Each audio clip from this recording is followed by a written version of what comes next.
Hello everyone, and welcome. My name is Rosa Inclán. Today, along with myself, Valerie Dominguez, Catherine Norvell, Monica Rivera, Rihanna Salazar, Daisy Sanchez, and Jessica Zapata will be sharing information related to applying inclusive pedagogy in organizational training. You may be thinking to yourself, what is inclusive pedagogy and what does it mean? I say that because that was my exact thought as I started the process of research. Over the last 2 decades or so, many national governments have introduced legislation intended to support more inclusive education systems. I won't bore you with the details of legislation, but I feel it's important to know as to why I share those details. The belief that anybody can take part in teaching and learning is a philosophy that guides the discipline of inclusive education. The key word here is inclusive education. Inclusive education requires a community effort. Education should respect the skills, experience, and professional growth of instructors while simultaneously acknowledging and responding to the individual distinction of each student.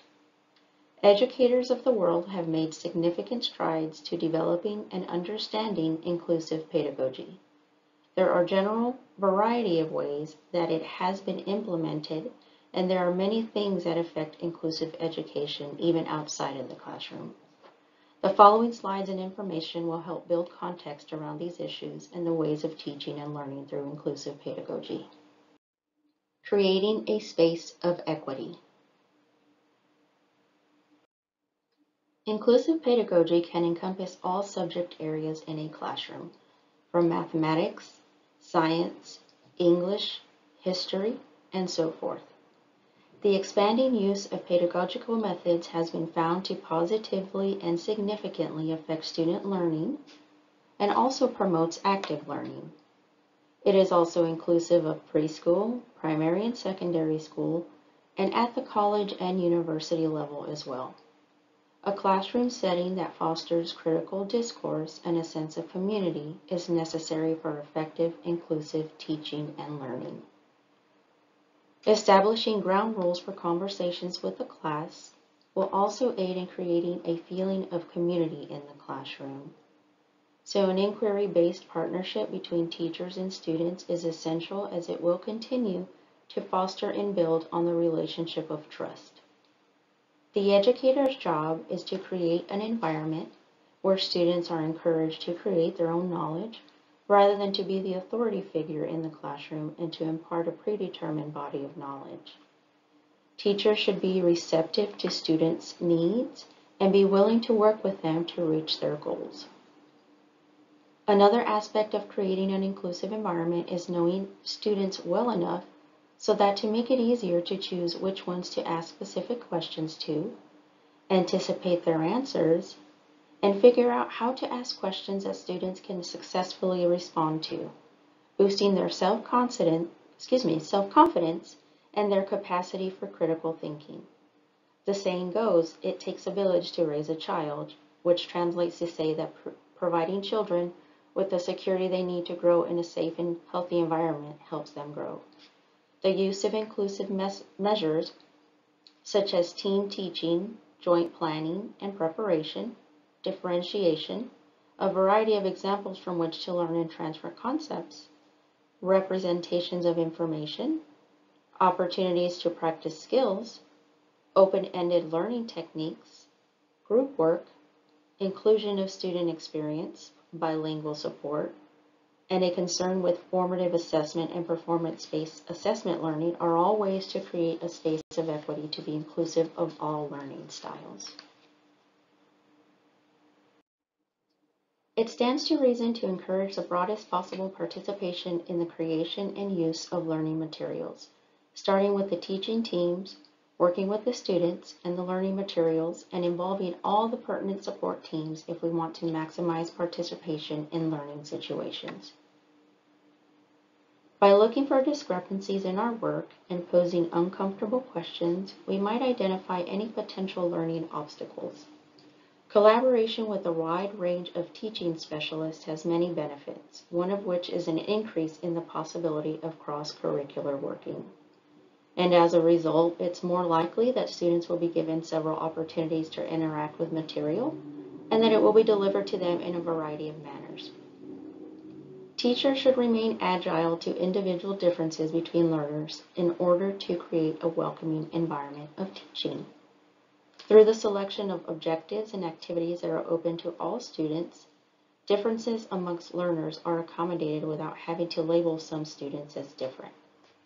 Teachers have seen a variety of learning disparities, including differences in self-confidence, kinesthetic and visual intelligence, as well as differences in extracurricular activities and academic motivation. Only when we try to exclude people from academic or professional opportunities based on their gender, culture, or ability do the distinctions become problematic. In one study, I found that nurture groups were created.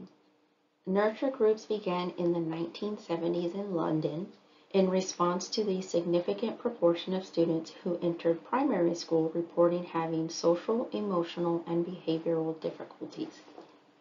Nurture groups focused on how early attachment experiences, new knowledge, and the emergence of a sense of self-care are related. They were created to help children who had been devoid of such essential preschool experiences of care and trust close a gap in their emotional, social, and cognitive development. As teachers became aware that was provided for those children and most vulnerable would be useful to all children. So in other words, being consistent in the way that teachers format their classrooms. The greatest of success within a school teaching structure are those that offer inclusive cultures that include being valued as a person, belonging and involvement, personal satisfaction and achievement, being accepted and listened to, congruence between personal and institutional values, personal meaningfulness of the tasks of teaching and learning, and efficacy, power to influence things for the better. Every student will experience challenges in some areas, and every teacher must be ready to deal with these difficulties with the assurance that comes from solid, pedagogically sound teacher preparation programs and the administrative support that enables them to utilize their training to the fullest. In order for students to have power in their own learning outside of the classroom, and for teachers and administrators to continually improve, it is essential to push over these obstacles. Teachers must be ready for the responsibility of teaching all children regardless of the learning abilities of each child. While the task may seem daunting, majority of the time, teachers already have the information in their teaching tool bag. I am now going to hand it off to Valerie Dominguez, who will talk to you regarding course design.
At this point, we understand what inclusive pedagogy means and how significant it is to the success of the lives of our students. We also understand that there are immense barriers and that could prevent our students from achieving academic success. The real question that remains is, how can we as a society continue to work towards identifying these barriers, eliminating them, and instead create better opportunities and experiences for the lives of our future? Also, how does discernment come into play? A few preliminary notes in addressing these issues really start with treating all of our students equally, providing full access to their learning, and to ensure that all students feel welcomed, supported, and valued. According to social science, these things should occur regardless of the student's race, ethnicity, gender, and other factors. The reason that these are not factors that should indicate one's ability and intelligence is because there's actually not a direct correlation or relationship between the two. When embracing diversity in a classroom setting, an educator must really strive to make the setting a safe, supportive, and purposeful environment for all of the students and staff. This, in turn, will allow students to develop academically and socially. This is also only possible when we encourage our students to connect with peers. That way they can really start to learn about different and diverse skills, abilities, and backgrounds. Now, although this sounds like the ideal perfect vision of an educational setting, there is a lot of work that will need to take place before one can really reap the benefits. Diversity can be embodied in many incredible components and has the power to leave any educator overwhelmed. The great news for these educators is that there are already students and other educators present to get the job started. Nevertheless, diversity should always be celebrated, as it is a beautiful way to express appreciation for others' skills, traits, and cultures. Educators must really be able to commit to being honest, genuine, and discern in every interaction with students. This isn't a request to be faultless, it is a request to provide a diversified experience to those that are in their hands. According to the Chronicle of Higher Education, discernment is the ability of a student teacher to develop awarenesses of their biases through reflection with oneself. Now, biases are a tendency, inclination, or prejudice towards someone or something. In an educational setting, these biases can range anywhere from having a judgment on the graduation rate of a certain race, or it can also be judging the ability of a particular race to pay for college, really without taking any loans. And without being able to identify and intervene, these biases can have the power to influence and disrupt the classroom setting in a devastating manner. Students that are in this setting can experience lessened engagement, and they can also experience an increased level of stress, distraction, and sometimes retaliation. They may also start to experience a lack of motivation because they're not receiving that from their educator. On the contrary, though, eliminating these biases can also open the gateway to an incredibly powerful atmosphere for both the students and the teachers. This atmosphere can promote a sense of belonging by encouraging collaboration and participation in a great way. Students are capable of learning more deeply when they can engage and feel connected to one another.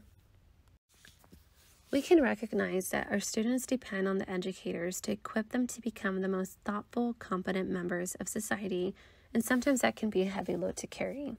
Ultimately, though, discernment is a problem-solving tactic that can be achieved through deep reflection and examination of oneself's behaviors. Now, although the understanding of discernment is not complex, the pre-work may be a bit overwhelming and barriers can quickly start to arise. These barriers include being too focused on the schoolwork, a lack of self-care, and not being able to distinguish between complaining and reflection. Another main barrier is a failure to act. When we do not act against biases, we are indeed agreeing to it and have become a part of the problem. We must act immediately if we are not certain of the proper way of doing so. Failure to act further promote biases in the setting, as others may perceive of it as being acceptable and appropriate. Additionally, if we are uncertain of how to address these issues, we may also rely on the training that is accessible through our employers and HR teams. This training should be easily accessible to all parties, and should be also easy to understand and user-friendly. Inclusive pedagogy demands us to regularly practice this type of discernment and to realize that all of us are embedded into a larger cultural context where inequities in power and imbalances exist. This reality should not be an obstacle in slowly and intentionally embracing the power of diversity.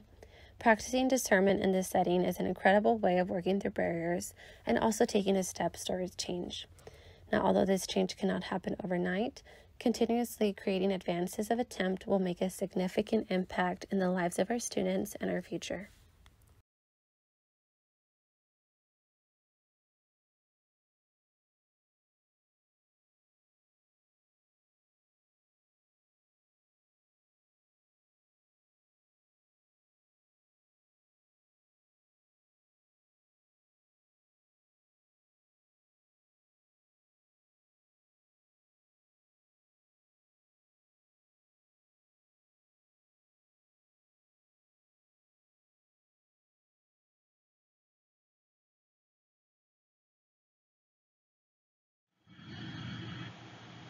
So, what is culturally responsive teaching? Culturally responsive teaching is defined as using the cultural characteristics, experiences, and perspectives of ethnically diverse students as conduits for teaching them more effectively. Here is a short clip to explain what culturally responsive teaching is. Here are 5 important aspects for preparing culturally responsive teachers. The first one is developing culturally diverse knowledge base. For example, understanding the cultural characteristics and contributions of different ethnic groups. Next is design culturally relevant curricula. Being able to identify the multicultural strengths and weaknesses of curriculum designs and instructional materials. Make changes as necessary to improve overall quality and be conscious of the power of curricula. Next is demonstrating cultural caring and build a learning community. You want to use cultural scaffolding to expand intellectual horizons and academic achievement. Emphasize holistic and or integrated learning. Next would build effective cross-cultural communications. You want to be able to decipher students' cultural codes to teach them more effectively. And lastly, deliver culturally responsive instruction. You want to make sure you are able to multiculturalize and develop rich priorities of multicultural examples to use in teaching students from CLD backgrounds. Some of the benefits of culturally responsive teaching include building relationships with students, fostering cross-cultural understanding and inclusiveness, and influencing more diverse worldviews. Now, even though there are benefits to culturally responsive teaching, there are also some challenges, such as navigating potentially controversial topics, already existing biases, and narrow understanding of cultures and assets. Some strategies to help facilitate culturally responsive teaching are giving students a voice, encouraging respectful talk, embracing differentiated instruction and student choice, and adjusting learning to the student's interests.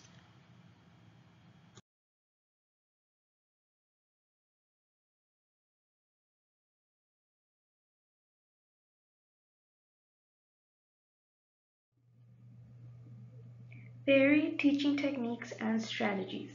Applying inclusive pedagogy effectively in organizational training is important because with the correct strategies and techniques, this approach aims to engage all students in learning that is meaningful, relevant, and accessible. There are 5 methodological strategies that were analyzed and studied in one article. The first being service learning, like community work or tutoring. Students gain knowledge in the classroom and use that knowledge in a community setting or vice versa. They can help their community and then share that knowledge gained.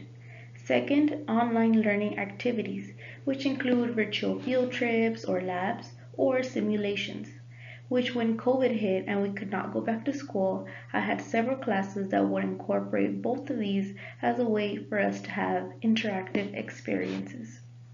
Third, multiple intelligence, which involves students making the most of their own strengths and preventing them from having to be sidelined by focusing exclusively on traditional forms of learning. Fourth, we have universal instructional design. Some great examples would be the discussions or group work. Lastly, we have digital stories like this exact PowerPoint with graphics and audio. Techniques and difficulties. Using universal instructional design with different techniques allowed faculty staff to offer learning opportunities to all students, including those with disabilities. Teachers shared their teaching techniques that worked in their classroom for students and what difficulties they were faced with when trying to implement inclusive pedagogy in their classroom. Some teaching techniques would be motivational, service, problem or project, and meaningful learning, as well as active communication, students being the leader of his or her learning, and continuous feedbacks. Some teaching difficulties would be lack of information, training, resources, support, time to attend students, as well as insecurity and poorly motivated students. The two main difficulties would be lack of training and information. Teacher changes. In this slide, we have strategies and techniques that teachers implemented as a way of incorporating inclusive pedagogy in their classroom. After reviewing the data, the author of one of the articles I researched found that the three areas where participants made changes would first be in the applications of pedagogical innovations, which include using the power of narrative to expose students to how people in underrepresented cultures live, adding books on fairness and equality, icebreaker techniques, which teachers add at the beginning of the semester, in which students can share information about themselves to break the ice, and leaving the parameters of a project open. The techniques of showing students the differences in people and having people share information about themselves creates a dynamic sense of belonging and an engaging way for people to relate or to want to get to know each other. Second, we have equal access to learning and inclusive pedagogy, which helps students focus on strengths, minimize negative impacts of weakness, writing personal narrative statements, analyze their assumptions about geographical differences, class differences, and issues of poverty, and instructors become aware of individual differences in their students' learning styles. The third area where the author found teachers made changes would be assessment of power and position as a teacher. Here, three themes were found. The first being distribution of cognitive authority. Teachers encourage students to explore their own thoughts on poverty, race, privilege, and the meaning of success. It involves reciprocal training, and one teacher found that just with rearranging classroom furniture, she was able to interact closely and better with her students. Second, we have listening and adapting, critical reflection, which involves critical incident questionnaires and midterm evaluations, which help to better serve students' needs. Lastly, we have faculty vulnerability, in which instructors were actually evaluating themselves and how their attitude and their teaching techniques affected their students. And lastly, drawing imperfections in the classroom, in which a teacher purposely made mistakes to appear vulnerable in hopes that students will be more comfortable in taking risks and asking for help.